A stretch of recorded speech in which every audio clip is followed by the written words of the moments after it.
days before the first anniversary of the 2022 Russian invasion of Ukraine, U.S. President Joe Biden made a secret journey to Kyiv on February 20th, and then he took a very public walk with Ukraine's President Volodymyr Zelensky in the nation's capital.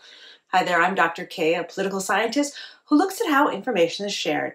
And in the next 6 minutes, we'll look at the symbolism of U.S. President Joe Biden's trip to Ukraine. For over 125 years, U.S. presidents simply didn't travel. Theodore Roosevelt visited Panama in 1906, a trip that was only justified because he visited the American-controlled Canal Zone. Today, a visit anywhere from the U.S. president is meaningful. And since the end of World War II, U.S. presidential travel has dramatically increased. Presidents travel and meet other world leaders, attend meetings, and influence citizens of other countries by giving media interviews or speeches to large audiences. But time is very valuable for a president, and international travel shows how limited it is. Presidents have to allocate scarce resources strategically, which means time with another leader is an excellent indication of how important they are to a president's agenda and American interests. Getting an invitation to the White House has always been important for world leaders.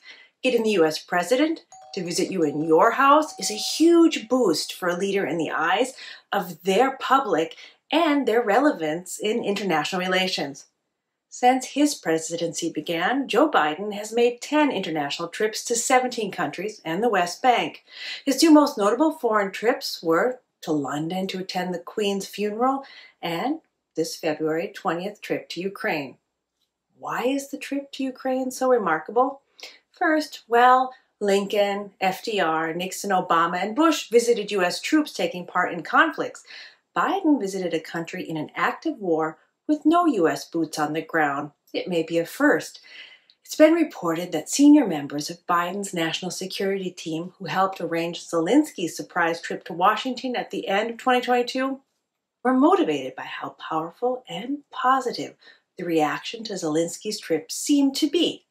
Biden's journey was pretty much a mirror of that trip, and it was planned by only a few of his top advisors. With unmissable symbolic timing being so close to the year anniversary of Russia's invasion, the visit was not only to show Zelensky support, but also to send a strong message to the Kremlin.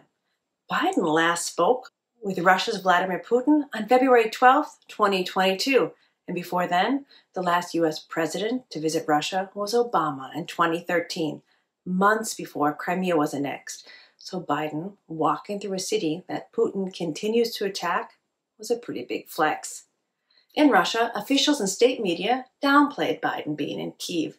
The visit did come on the eve of Putin's scheduled State of the Nation address, basically upstaging the speech, and was seen as a direct attempt to humiliate Russia, by some pointing out that the predominant narrative within the country might even be unraveling. How did Biden manage the trip? Putting a world leader in danger is a big deal. The final decision to go on the trip was made on February 17th. Then U.S. officials took steps to notify Moscow of the plans in order to avoid unthinkable disaster while Biden was on the ground. An Air Force C-32 flew Biden with a refueling stop at a base in Germany to Rzeszów, Poland. And from this point, his trip could pretty much be called the reverse Zelensky. Rzeszów is the eastern Polish town where many embassies, international organizations, and agencies are temporarily located. Both NATO and the U.S. have a notable presence there. Likely in Rzeszów, Biden, with a small group of advisors and Secret Service, boarded the train to Kyiv for the roughly 10-hour trip. Traveling by train was necessary for Biden and for other world leaders visiting Kyiv. Ukraine does not control its airspace, meaning even a presidential plane could be at risk. The luxury train carriages used by world leaders were made in 2014 to take tourists to Crimea and southern Ukraine, according to some reports. And no, Biden's not the first leader to visit Ukraine. Just days after the invasion, the prime ministers of Poland, Slovenia, and Czechia all arrived by train. Then British Prime Minister Boris Johnson visited in April, followed by visits from Canadian Prime Minister Justin Trudeau German Chancellor Olaf Scholz, French President Emmanuel Macron, and then Italian Prime Minister Mario Draghi. And just one day after Biden's trip, the new Prime Minister of Italy, Giorgia Meloni, also stopped by. Even First Lady Jill Biden paid a surprise visit on Mother's Day last year to a small city in the southwestern corner of Ukraine to meet with the First Lady, Olena Zelenska. But Russia is not isolated. Just as Biden landed in Kyiv, China's top foreign policy official, Wang Yi, arrived in Moscow for discussions that will likely be more friendly than China's interactions with Secretary of State Antony Blinken over the early February spy balloon incidents over North America.